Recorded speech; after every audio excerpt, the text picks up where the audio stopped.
So I got to tell you about my Sunday, okay? I went to Citizens Bank Park to see the Phillies play the Reds. It didn't go well. No, nothing is going well right now. And all of you are asking the same questions that I am as a Phillies fan. So why not answer some of them? It's mailbag time on episode 10 of the Phillies Nation Podcast right now.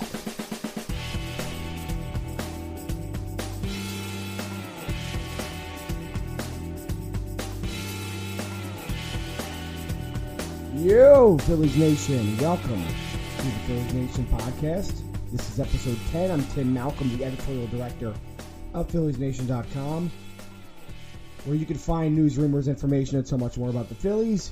You can find us on Facebook at facebook.com/PhilliesNation, Twitter at PhilliesNation, Instagram at PhilliesNation_. And this podcast can be found on iTunes, SoundCloud, Stitcher, Spreaker, TuneIn Radio, and at YouTube at youtube.com/PhilliesNation. Go to iTunes and give us a review, a rating. Let us know what you think. More reviews and ratings gets us more listeners. We want to get more listeners. Please help us out if you can. Today is a little different than usual. I wanted to do for this, it's a 10th podcast of our run here. So on the 10s, I wanted to kind of do something a little different and take your questions instead of going and talking to somebody else about their career, their life, whatever. I wanted to get your questions about the Phillies, and obviously right now is a very crucial time for people's questions because people are pretty upset about what's happening with the Phillies, and you can't blame them. You cannot blame them. This morning, I'm recording this on Sunday night. It's 11 o'clock, and I got up at 6 a.m. My 7-month-old daughter wakes up at that time, so we wake up at that time and we get going with our day. But we got in the car around 7 a.m. and drove down to the Philly area. I live in New York in Westchester County, so it's about a 2-hour drive. Had breakfast with a friend who's about to have her own baby, which is awesome, and new life is great, and get to talk about all those awesome things. And then in the afternoon, we decided to go to Citizens Bank Park and take in the matinee between the Phillies and the Cincinnati Reds. And it was a good time, like hanging out with the family at the ballpark, having a couple beers, a couple hot dogs, walking around a lot and trying to keep the baby happy and excited and then sleepy at some point, and that's the way it goes. But it's really hard to watch this team right now. I mean, Zach Eflin had a really bad outing on Sunday, in that he can't put anyone away. Just when you think that he's going to put someone away, there's another ball going 400 feet into the outfield and over the fence. Eflin right now is 0-3 with a 6.13 ERA. And he's got 25 strikeouts and 9 walks. He doesn't walk many guys. It's great, right?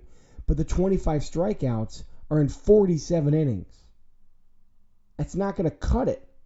He's not getting people out with his own stuff. He has to rely on his fielders. And in that Sunday game, the fielders luckily made a couple really nice plays. Cesar Hernandez made a nice snare or two. Michael Franco made a nice play or two. Eflin he looks like a different pitcher than last year when he was coming on strong at the end. And everybody looks that way, right?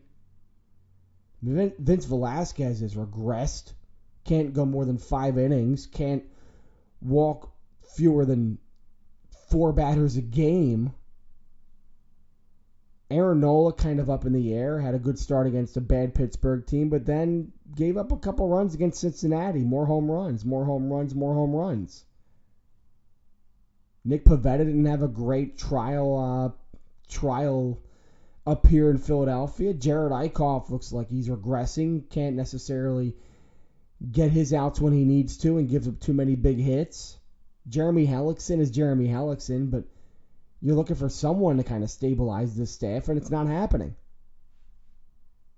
So Sunday at the ballpark was not very fun, at least on the field. I was fine with my family, but man. So you get the combination of the home runs that the Reds are hitting, And the Phil stayed in it early, right? Andrew Knapp, a big 3-run home run. That was great to see. He's getting himself going. Tell you what, he should probably be in there more often. But then, the offense completely falls asleep. Oh, here a single, there a single. Aaron Altair gets on base. Tommy Joseph gets on base. But then you get the Maikel Franco single after 2 line drive outs and a strikeout and whatever he's putting up. But then Odubel Herrera, my goodness, what has happened to him? Flailing at everything. Michael Saunders hasn't really been the guy that we hoped he would be. And let's be honest, I don't think at least I was not expecting him to go 280 with 25 home runs. I mean, he had a bad second half last year in Toronto. His first half was very good, but his second half wasn't good at all. So I wasn't expecting him to come in and be the savior. But I think we wanted to see someone who could once in a while get a big hit, keep a steady average, and not necessarily kill the Phillies offense most of the time. And that's what he's doing. It's like the second coming of David Bell or something. You know, this offense is relying on Altair and Joseph and the occasional Cesar Hernandez appearance, and that's not good enough. And Tommy Joseph, as good as he's playing here in the month of May, let's have some perspective here. He's hitting .257 with a .317 on base percentage. That's average. He's an average hitter now. 8 home runs, yeah, great. But he's not a star player. We love what Aaron Altair is doing, but you can't expect him to do this for the next 3 or 4 years consistently. That's the big line, obviously, is the Phillies don't have a star. But pitching, they don't have a clue. And that brings me to what I feel is the absolute truth right now, is that something needs to change with this team. I know we've talked a lot about Bob McClure, and Matt Klentak in his press conference last week said his job was safe. It's going to be okay. You know, McClure, we haven't even talked about his future like that. I mean, you say that to the press. You want to make sure you don't throw anyone under the bus here, but something needs to change here. Pete Mackanin just got a contract extension. He's not going anywhere. Ownership, they're not going to do anything major. They're not going to get rid of McPhail or Klentak, nor should they. We need to see them get more time, and they certainly have earned that time. Their jobs aren't on the line right now. We're not talking about them. And honestly, I don't have a problem with McClure, and I don't want to see anyone's job go away. I don't want to see anyone get fired. And I'm not even vouching for McClure to get fired. But the truth is that the Phillies pitching staff has not been good for many years. Part of that is definitely the talent. They didn't have it early on, and it's young, and it has to take time. We all know that. But everybody's regressing. Eflin, Velasquez, Eichhoff, maybe even Nola. They're all regressing. None of the pitchers who are coming up from AAA are actually being able to stay put and do a good job. That is very disheartening. When Nick Pivetta in Lehigh Valley is putting up an ERA of around 2, he comes to Philly and gets waxed. I know there's a difference between AAA and Major League Baseball, clearly. But one of these guys has to stick, and nobody is sticking. They're actually regressing. Yes, they're young. But we need to see something better here. And that, again, makes me believe that for this team, worst team in baseball, not playing with very much high energy, seem to be, once they're down by 3 runs, they seem to kind of give up at this point. That's something that we saw 2 years ago in 2015. There needs to be a change with this team. Closed-door meetings in the clubhouse, fine. That's good once, twice. Something needs to change.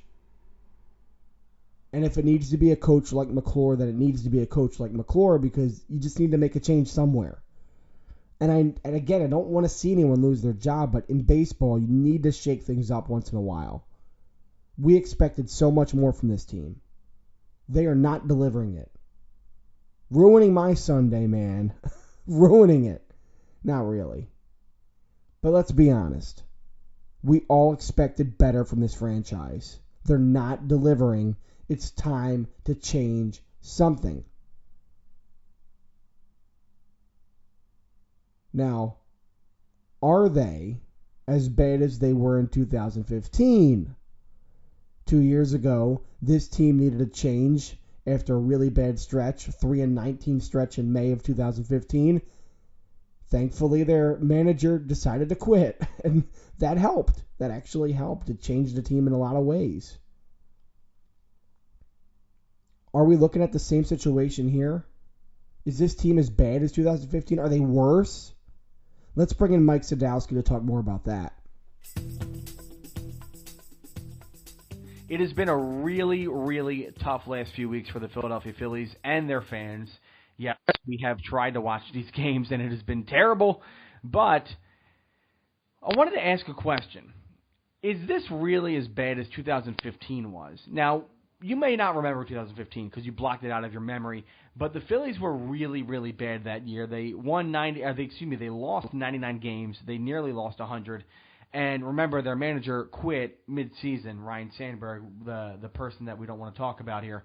But 2015 was a really bad year. And looking at the team right now, we could say, yeah, it's worse because the play on the field might be worse and the record might be worse at the moment. But was it really worse than 2015? Are we in a better spot right now than we were 2 years ago? Mike Sadowski of Phillies Nation is here. Mike, answer me that question. Are the Phillies better off right now than they were 2 years ago? Is this a better team than 2 years ago? Are we in better shape than 2 years ago?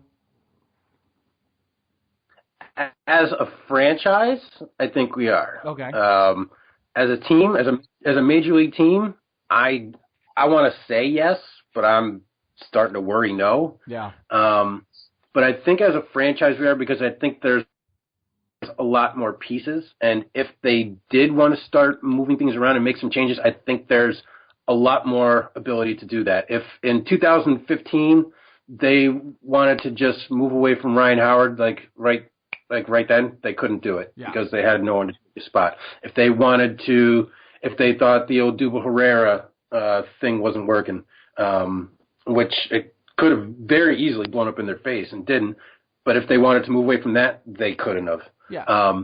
As a franchise right now, if they wanted to, other than Mike Franco, if they wanted to replace any guy on that roster, they could with someone who's probably just as good as that person.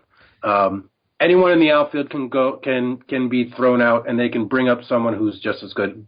Most of the ones in the infield can go into a slump or get busted for PEDs or something, and anyone that they bring up will fill in just nicely.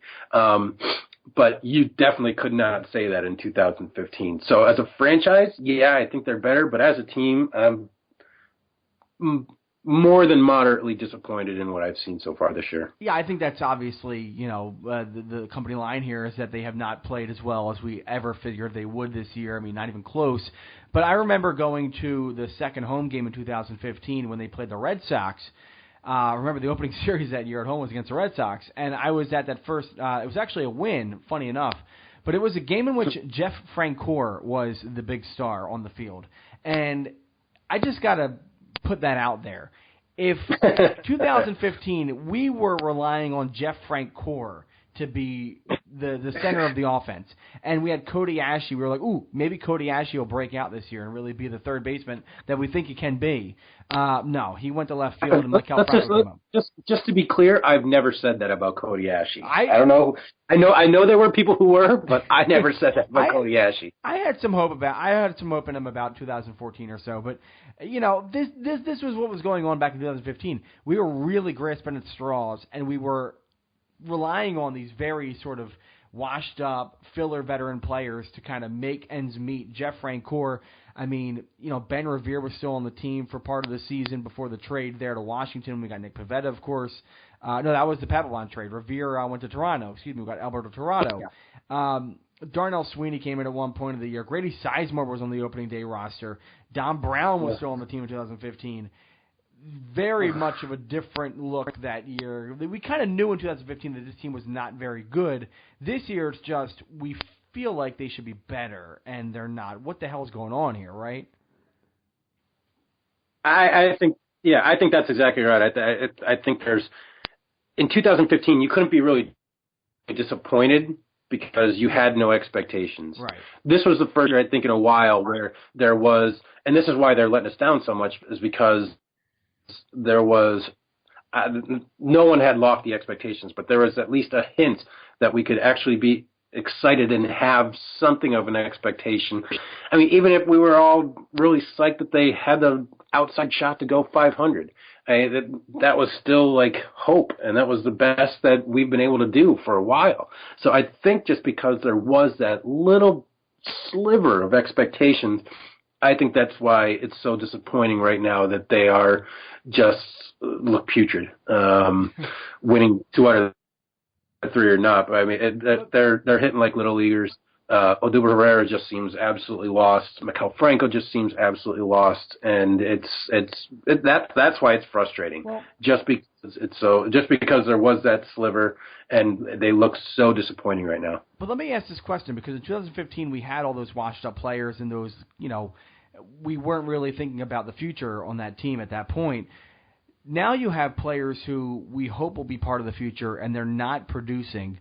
And I don't know, like, are you feeling that they're, like, in the back of your mind, you're thinking, oh no, is anybody in this organization actually going to be a really good player? Because if Franco isn't producing and Herrera is falling backwards right now and the pitching staff isn't really showing anything of note at the moment, what means that, Zach Eflin and Nick Pivetta or, whatever, even go down further from that, Franklin Colome, and what if, Mickey Moniak? I mean, what if these guys aren't being developed correctly? I feel like, are you having any of that right now, that maybe there's an organizational issue that needs to be addressed? I wasn't until now, but my thing was where it was just that these aren't the guys that we were hoping they were going to be the guys, but they're not the guys. Yeah. So that's why this could be more of a wasted year than I thought it might be. If Maikel Franco isn't the guy, we knew this was going to be like a trial and error year. This was the year we were going to find out a lot about these guys. Yep. And if this is what we're finding out about Maikel Franco, he is the most. I think when we talked earlier this year, I think that I said he was the most important person on this franchise right now because he's the only one that can't be replaced, and there's nothing coming up behind him. Yeah. So they're going to have to look outside the organization if they want to replace him at third base. They're going to have. I mean, do they go after Manny Machado in 2018? Maybe. I mean that might be something they might have to look into. But if he's going to fail, and if he's not going to be a major leaguer, then that's where this franchise really has a problem. To have your cleanup hitter and your third baseman and basically the only position player you have who doesn't have an understudy go down and not be the cornerstone that you want him to be, that's one of the things that's going to put this franchise back a few years and this rebuilding back a few years, unless they can do something really interesting and really creative and try and get another third baseman somewhere, a good third baseman somewhere. Because other than that, that's the one that's the most disappointing, is that Maikel Franco just doesn't seem like he can figure it out, and that's the one that's going to really hurt this franchise. What sounds like you're saying, and I think this is kind of the whole MO of this whole conversation, is 2015, we didn't really have much in the farm system to begin with. It was still kind of materializing and gestating, so we weren't quite there yet. Now we have a lot going on for us below the major league team, so clearly, no matter what's happening on the field in Philadelphia, as sucky as it is right now, it's much better than it was 2 years ago. Yeah, and I do think that there is a lot of I think that a lot of it had to do with the schedule and still has to do with the schedule. I mean, we saw and when they started losing, we said, oh, good, or at least Colorado's coming in. Well, I don't think anyone realized Colorado was going to be in first place and mashing the ball like crazy, although I did pick them for the playoffs. Yeah. I did pick them for the playoffs in the Phillies Nation poll at the beginning of the year. Congratulations. But now, I mean, but they're still not hitting the ball against Cincinnati. I mean, who knows? But now this next part of the schedule actually does get a little easier. Yeah. So maybe if we can start seeing them come around, and that's what they did in April. They beat a lot of the teams that they should, or when they got the right pitching matchups. And let's just for now just cross our fingers and say, okay, it was the schedule, and see what happens. Now, if we're talking this way in mid-June after they just lost 5 out of 6 to the Braves, then we can really start pushing the panic button. Yeah, they're not losing 5 out of 6 to the Braves right now. I'm telling you that at the moment. Mike Sadowski, thanks for coming on to talk about that, and we'll talk to you soon. All right, thanks, Tim. We'll talk soon. All right, so here's what we're going to do. As I mentioned in the opening, the first 9 episodes of the podcast, we've talked to somebody else at this spot, 25-minute interview, going over their life, their career, whatever. We've had Jason Stark on, Greg Murphy, a bunch of other people. But I wanted to get your questions for this episode, kind of 10th episode, check back in, see what's going on, get updated with what's happening with the big club. And obviously there's a lot of bad stuff happening with the big club, but some good questions from you guys. We have a couple voicemails. We have some Twitter, Facebook questions. We'll start with the voicemails. Here's number 1. Yes, I had a question I'd like to ask.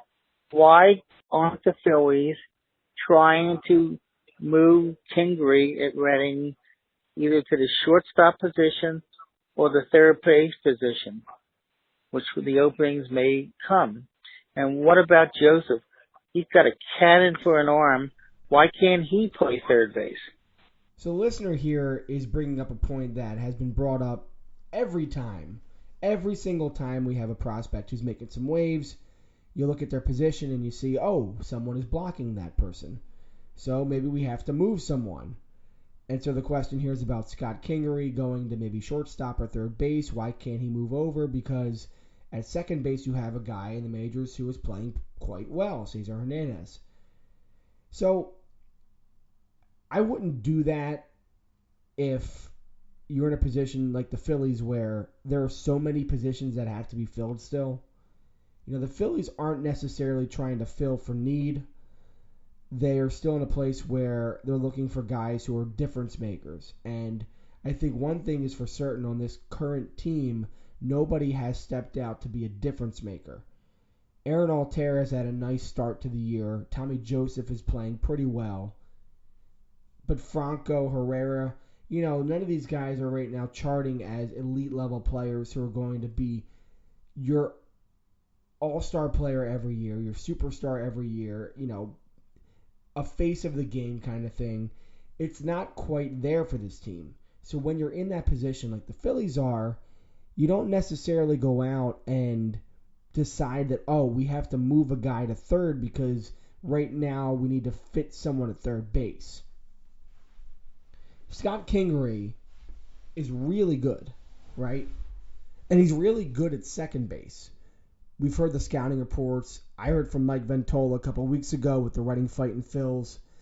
Yeah, he's really good. He could play second base like Chase Utley. So why would you move him to a position where he will probably have less success? Second base is, of the 3 left infield positions, left of first base, that is, the easiest position to play. Usually if guys can't hack it at shortstop, they go to second base because there is a shorter range of throw. So Kingery has mastered that position to some extent. Why would you move him and change his game around so that you can fill a spot because Cesar Hernandez is playing at second? I just don't think that's a viable conclusion to what is happening right now.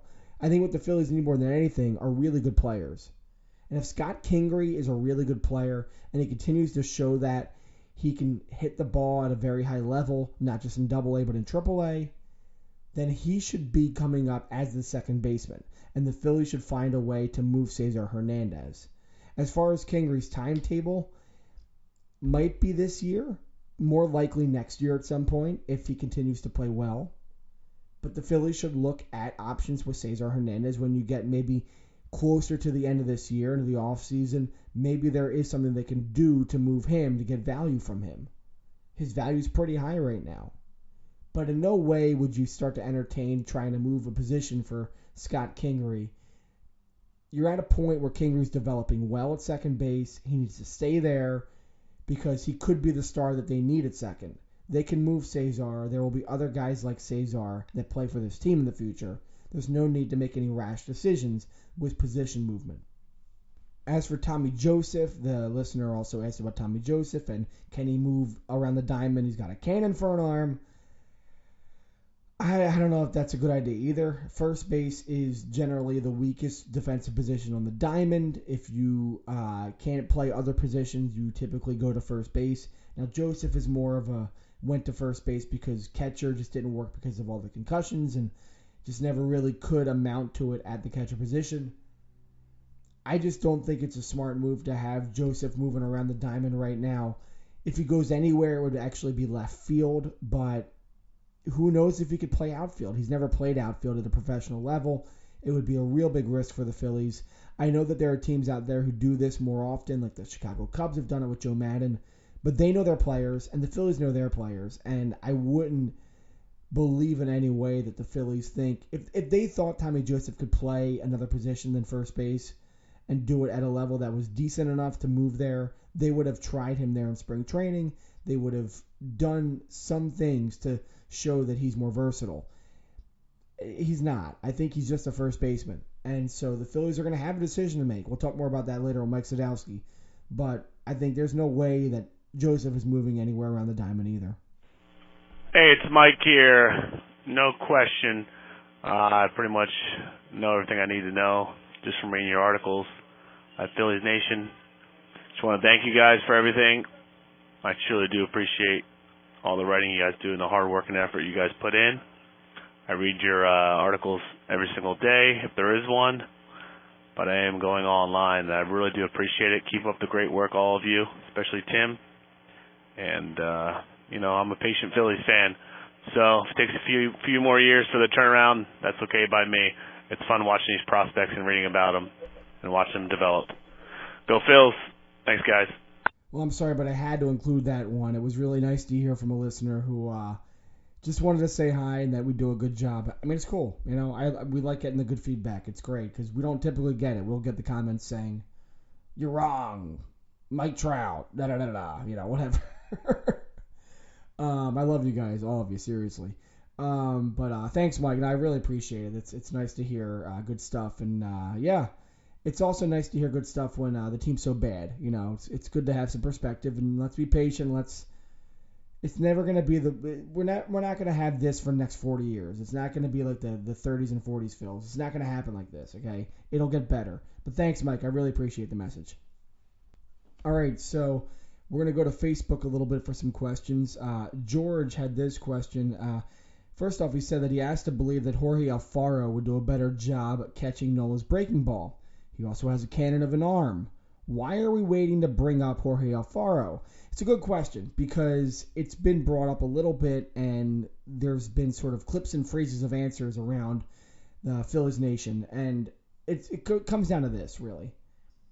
Jorge Alfaro, the Phillies feel, is not quite ready to be a defensive catcher at a major league level. And that's not to say that he's not good. And that's not to say that he's never going to be that.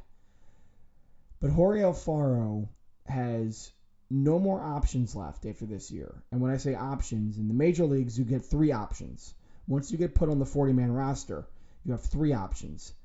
Each year is an option, right? So if you are put on the 40-man roster and then you spend 20 days in minor league baseball, the moment that you cross that 20-day threshold, you use up an option year. 1 is gone. And that option means you can go back and forth to the majors and to the minors without any penalty to the team.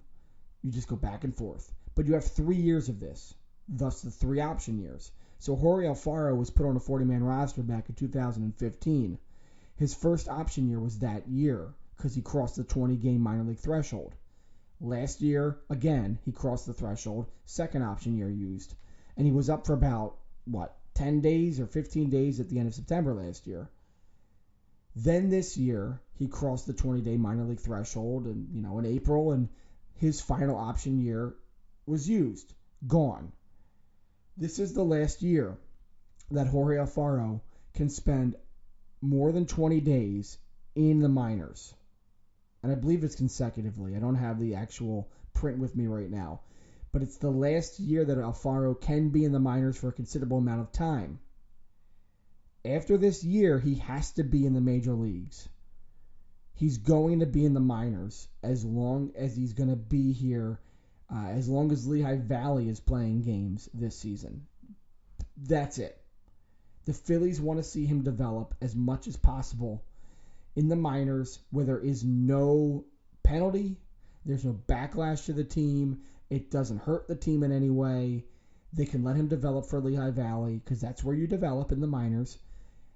And they hope that he'll be at a place defensively where they feel strong enough to say in spring training next year, okay, Jorge, it's your job. You win, you get it, you're not competing with anybody, you're going out there and catching every day in spring training, and then we'll get you out there in the regular season. But that'll be next year. This year, it'll be the same as last year. He will play in Lehigh Valley every day, get his reps, continue to learn the defensive side of the game while he continues to hit well. And then in September, when Lehigh Valley is eliminated from the postseason or wins in the postseason or whatever, once that season is over, chances are the Phillies will call Jorge up for the final 2 weeks of the year and maybe let him start a game or two and get a couple at-bats and just get that sort of major league experience a little bit more before he's up for good. And it sucks. We want to see Jorge. We want to see these prospects.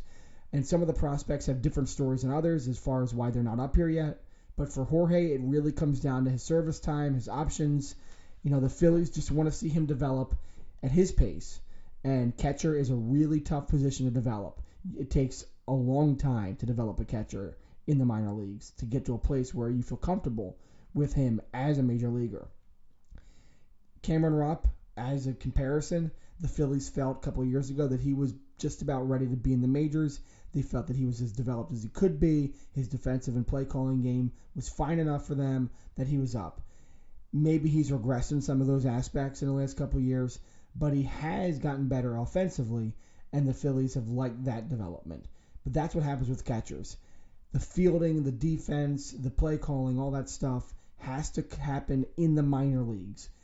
In the major leagues, it's a detriment, and it would hurt the prospect. So they don't want to hurt Jorge Alfaro's development. They're going to keep him in Lehigh Valley until the time is up, and then he'll be here for good, hopefully. So that's it. It's a shame that Jorge's not here yet, but it really just comes down to semantics with him, and we'll see him probably in September, and then definitely, as long as everything works out to plan, in April of next year. I got a question here from one of our friends, Mary Pat. I think everybody knows a Mary Pat, especially if you grew up in Port Richmond, like myself. She asks, when is ownership going to start spending money? It's a good question. She continues to talk about how ownership is spitting in the faces of Philly fans who love good baseball and would happily shell out big bucks to go to games and buy merchandise. That's absolutely true. We will happily spend a lot of money to go to Phillies games and buy stuff. Absolutely will. But the question is about ownership. When will they start spending actual money? Soon. They will soon. They haven't yet, and there are reasons. Mostly, who are they going to get with the money? Let's be real. Who were the Phillies going to spend money on in the last 2 years? Look at all the free agents that were out there. Do you want the Phillies to have 3 or 4 of those guys? I mean, think about it again. Who were the free agents in this past offseason? Who were big money free agents? Jose Bautista? Really? 37-year-old Jose Bautista? Aroldis Chapman? Who needs Aroldis Chapman on this roster right now, right? You know, list goes on. There's no need for the Phillies to go after any big players yet. Now, Manny Machado free agency's coming up. Bryce Harper will be coming up pretty soon. And then beyond that, Mike Trout's obviously. If the Phillies are going to spend big free agent cash, they will do it. And they will do it then. They're not going to do it until they feel that they have a team that is ready to compete at least a 500 level. And then you start to build from there. The Phillies right now aren't that team. And it's a letdown. It's a total letdown that guys like Franco and right now Herrera, but given more time, Galvis, on, aren't producing. And it stinks that the pitching staff has not really come around like it should. But there's a lot of prospects still in the system coming up. And you have to see how they're going to do over the next year, maybe year and a half, maybe 2 years. And that's disheartening. But I think ownership is going to look at the environment around them, the landscape, if you will, and say, you know what? We have a couple pieces. It's now time to figure out how we build. Maybe building through the prospects wasn't the best idea. Let's figure out how to trade this prospect or that prospect. Let's get to a place where we're really confident about where we're going to be, and then let's make the big play. They will spend money. They will. But they need to make sure the time is right. When the Phillies spent money back in 2004 on Jim Thome, 2003 on Jim Thome, they did it when the team was just about an 80 to 85 win team. They knew the team was decent enough to bring some people to the park and maybe have a little bit of a playoff contention. They knew that the time was right for Jim Thome. Then things started to pick up, right? The guys who they drafted in those years started to come alive. Chase Utley, Jimmy Rollins, etc., etc. Right now the Phillies are basically back in 1999. As sad as it is, they're back in that era. They're not going to spend big money yet. They will when the time is right. They spent a ton of money from 2010 to 2012. Some of it worked, some of it didn't work. But they spent the money because they were already a good team. They won't spend big money until they're a good team. They will spend the money, but they have to get to that place first. So, yeah, patience is going to be necessary. And I think ownership is patient, but they will see in maybe a year from now if this team does not have any lick of a contentious bone in their body, maybe they will start to really get antsy and make a move or two that get them closer to 500 quicker. And that might get you happy. But what might also get you happy is they make an awesome run in June, July, and they find themselves at 500. And maybe next offseason they do make a play. But be patient if you can. I know it stinks, but try to be patient. The Phillies will spend the money. It's just not going to happen right now. The next question is from Facebook from Lowell. Do you think with the history the Phillies have of waiting too long to bring up top prospects, that right now is the time to bring up Cousins, Hoskins, Quinn, and Alfaro permanently, if not two of those players at least? They've waited too long to bring up Howard, and I think now's the time to bring up Quinn and Cousins at least. Now, I'll talk with Mike Sadowski a little bit more about Rhys Hoskins and Ryan Howard later on in the show. But, again, this is a constant theme here. Where are the prospects? Why aren't they here yet? With Jorge Alfaro, I mentioned before, it's about the options. With someone like Roman Quinn, it's more about the major league outfield. And let me put it this way. If after Howie Kendrick got hurt, Aaron Altair came in and fell flat on his face, I think around now you might see Roman Quinn coming up. There is a financial commitment to Michael Saunders that I feel like the Phillies probably need to at least honor through probably this year. It's a $9 million contract. Then there's next year with an option. I think the Phillies need to honor that contract a little bit and see if Michael Saunders can turn it around. And he's had moments, but yeah, he definitely needs to play better. So I think the Phillies are looking at the outfield situation and saying, well, Saunders, we can't just give up on the guy. We signed him to a decent contract. We have faith in him. Let's see what he can do. Altair is hitting the ball really well. We can't take him out of the lineup. Kendrick will come back at some point and maybe take some innings away from somebody. Maybe that's Saunders. And then Herrera, yes, he struggled mightily, but take May of this year away, and he's been a really good player. And along with that, his fielding's been tremendous. So even if he's an offensive Freddie Galvis, he's still a defensive Odubel Herrera, and that's really good. So the Phillies look at that outfield situation and say there's really nowhere to put Roman Quinn, who needs to start. Quinn just can't come in and come off the bench once every 2 or 3 days. He needs to play every day. That's what these prospects have to do. So until there is a change in the outfield, if maybe the Phillies decide we're done with Saunders, or we trade Saunders, or maybe they trade Altair, or maybe they trade Herrera, I don't know. But until there is a change like that, they're going to keep Quinn in Lehigh Valley. Same goes with Cousins. He's an outfielder, same deal. It's really disheartening, and I know we talked about it with Alfaro, really tough to see these guys hitting well in Lehigh Valley and knowing that they're not doing it in Philadelphia, and you're watching this team and going, what the heck? We could use Cousins, we can use Quinn, we could use Nick Williams, who, by the way, is really hitting the ball well as of late. Until there's a starting job open for one of these guys, it's not going to happen. So if there's an injury, if there's a move, that's different. Something will open up. But until then, you're going to see an outfit that's probably going to be Altair, Saunders, and Herrera for the foreseeable future. Again, if Saunders, is a 200 hitter on July 1st, maybe there's a different story to tell. If Aaron Altair has so much value that the Phillies decide maybe we can pull off some kind of a neat trade for him, which I would totally do. I would trade Altair if he's hot for really good prospects or something like that, or maybe even package him with some prospects for a great player. I would do that. But until that kind of thing happens, you're not going to see these guys coming up yet. It's just not going to happen, sadly. His question's from Steven on Facebook. Why are the Phillies not taking advantage of Ty Kelly right now? Players are struggling to get going on offense, and Ty, with regular starts, can explode on offense. Now, Ty Kelly's not a prospect. A. He's not necessarily thought of as a very good player. B. He's hitting .250 this year. He has a .238 on-base percentage. Doesn't have any extra base hits. I'm sorry, he has 4 extra base hits. He has 4 doubles. I was looking at the wrong stat. So that's not bad. I don't know if this is serious. I'm not sure.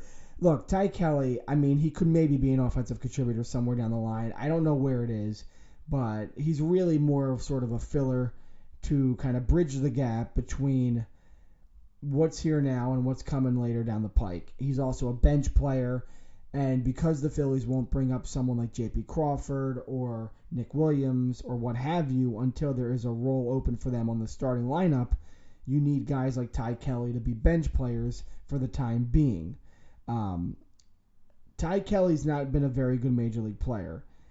He's still kind of young. He's 28, but he's not someone that we're looking at as a long-term piece down the line. So don't know if you're serious, but needed to address that Ty Kelly probably is not a long-term option for the Phillies or most teams right now. This one's from Twitter, and this will be the last question, and why not? Let's do it. Is Mike Trout coming to Philly? Well, yeah, of course he is. He's going to be going to some Eagles games this year, I'm sure, and he'll probably head into the city for some dinners when he's here home for the off season. Yeah, sure. But everybody wants to see Mike Trout in Phillies pinstripes, and I would be the first person. I definitely would love to see it. There's a chance. Let's be honest. There are 30 teams in Major League Baseball. There's a chance, right? The Phillies have a lot of money in the payroll. They can give money to Mike Trout. Yeah, there's definitely more of a chance. Mike Trout is from the Philly area. He loves the Eagles. He was a Philly fan growing up. Absolutely, there's more of a chance. Matt Klentak, who's the general manager of the Phillies, was in the front office with the Angels. And by the way, he was one of the guys that helped draft Mike Trout. There's definitely more of a chance. I think it's definitely possible that Mike Trout comes to Philadelphia as a Philly when he's a free agent. And I believe that's in 2020. Still some time from now. Is it possible that the Phillies pull off a trade for him? Yeah, anything's possible. I wouldn't bank on anything, though, okay? Just don't bank on it. Don't put your money on it. Don't get excited. Just know that down the line, the Phillies at some point are going to spend some money. And it'll probably be 2019 or 20 or something around there. They probably will get a big-time player. right now there are no big-time players in this organization. Maybe Rhys Hoskins is a big-time hitter. That might happen. Maybe Scott Kingery is a next-level second baseman. Maybe there are pitchers in this system like Sixto Sanchez that have what it takes to be an ace at a major league level. But those are all some big question marks. The Phillies don't have a sure thing right now in this organization. Someone like Mike Trout is clearly a sure thing. That will happen at some point, whether it's a Trout or a Machado or a Harper or someone else who was a sure thing by 2019 or 2020. I would say that the Phillies are definitely going to bring in someone who's got some marquee power at some point. Not yet, not until they're ready, but it'll happen. Chances it's Mike Trout? My answer to that question?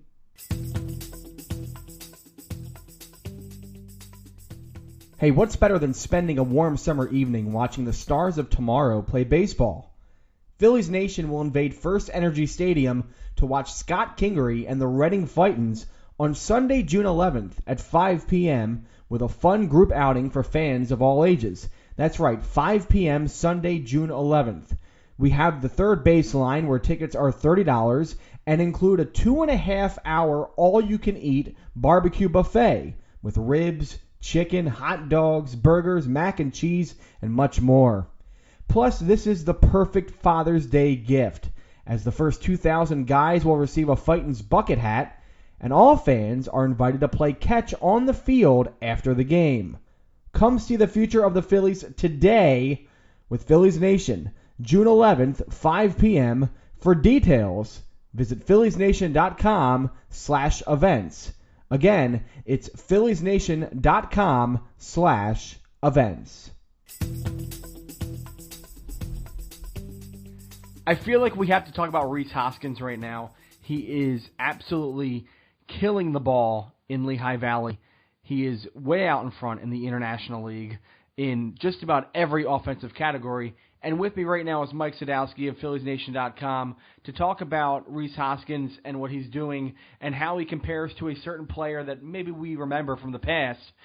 Mike, you have a piece coming up this week at philliesnation.com. Give us what you were thinking going into this piece and what your finding was about Rhys Hoskins and what he's doing right now. Okay. Hey, Tim. How you doing? I'm good. How are you? Good. Hey, I've been thinking about this for a couple weeks now. It just keeps getting more and more. I thought about it through April, and then it just keeps getting more and more similar. I mean, this is exactly like 2005 when the Phillies just couldn't get a place for Ryan Howard because he was blocked by Tomei. He was blocked by Jim Tomei. In offseason, the Phillies had tried to, in the season before, they had tried to put Howard in the outfield. They tried him in spring training a couple of times, and it was painfully obvious to everyone that just wasn't going to work. And after seeing Ryan Howard for 10 years, yeah, you know why it didn't work. But it's in 2004, Ryan Howard was in Reading and just crushed the ball. Right. Killed it. Right. 48 home runs at 2 stops, or 46 home runs at 2 stops, and then hit 2 more when he came up to the Phillies. And then the problem is now the Phillies have their $90 million man and the face of the franchise sitting there at first base only 2 years into his contract. Sure. So there really wasn't anything to do. They couldn't figure out something in the offseason. They were asking a lot for Howard, so no one wanted to trade for him, and they couldn't trade Tomei because his contract was too big at the time. So they just went back out and put a 25-year-old Ryan Howard down in Scranton and had Tomei come up, and Tomei hit I think like 210 through the first 2.5 months, and Ryan Howard was just annihilating AAA pitching. And still, Ryan Howard is down in AAA, and Jim Tomei was up just getting above the Mendoza line because he didn't know how to play the shift. And then all of a sudden, middle of June, Tomei got hurt. Howard came up, and the rest is history. And this was a 25-year-old Howard who was down in Scranton. Now, fast forward to now. Hoskins did the same thing last year in Reading that Howard did in 2004. I don't think anyone thought he was ready ready to come up this year. He probably could have, Yeah, but I don't think there wasn't a universal acclaim. There wasn't a universal acclaim that he was ready, that his bat was ready. When everyone knows that everyone knew in 2005 that Howard was. But so Hoskins went back down to AAA and is just absolutely murdering the ball. And almost the stats are like, it's scary, like how close the stats are between Stassi's 2017 and Ryan Howard's 2005. Those first 2 months he's AAA. Hold on, Hoskins, not Stassi, Hoskins. I'm sorry, Hoskins.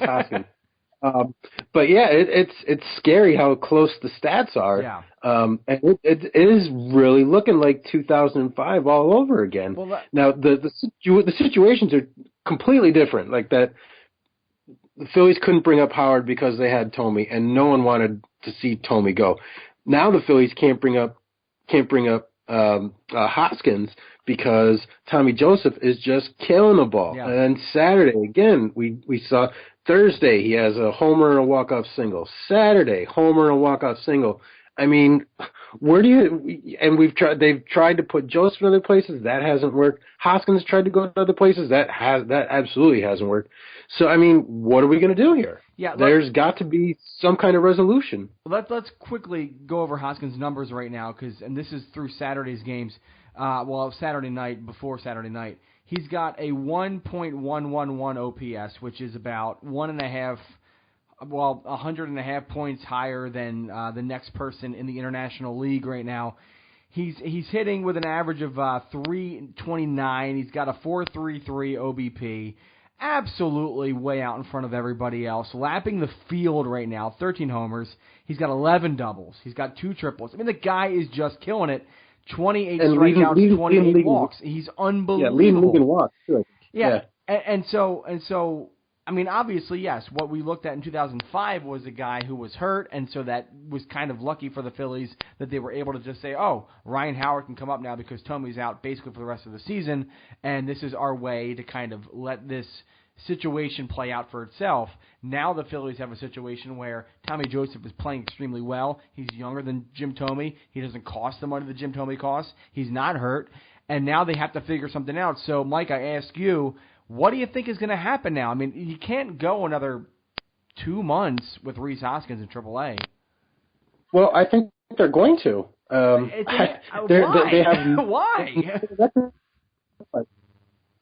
Because there's no way to rectify this right now, and if you do end up keeping Hoskins instead of Joseph, I don't think they're going to want to start his clock, his arbitration clock. Yeah. I mean, he's definitely not up until mid-June. That's for absolutely sure. Because if they do want to keep him, if they do end up keeping Hoskins instead of Joseph, then they definitely don't want to start his arbitration clock. So we definitely can't. He's not coming up until mid-June. After that, I mean, it's tough. I don't have an idea. I mean, there's unless you want to start thinking about a major package and putting Joseph /Hoskins, because right now it's a toss. Yeah, one of the others. Yeah, and right now, I really don't know what I would choose right now. So you put maybe Hoskins or Joseph in a package with Cousins, with with Ron Quinn, with maybe Mark Appel saw some value. Right now, if Tom Eshelman has any kind of value or any kind of cachet across the league, boom, ship him out. Yeah. Take whatever you can get that's overvalued for him and do it now. Eshelman's like a number 4 starter. He's like Joe Rowe. Yeah, control guy, whatever. Let him go. Yeah, if that. I mean, he's Joe Roa, so if you want to go back to 2005 Joe again. Roa. But there's something's got to give, because you're right. There's no way Hoskins should not be down for the entire year, and right now that's what's going to happen. You can't take Joseph out right now. And maybe you think by mid-June and Tommy Joseph goes into a slump and maybe it works itself out. Maybe he gets hurt again, like Tommy did. But it's tough right now. I don't know what to do. I just know that the 2 best players in the franchise right now seem to be playing first base.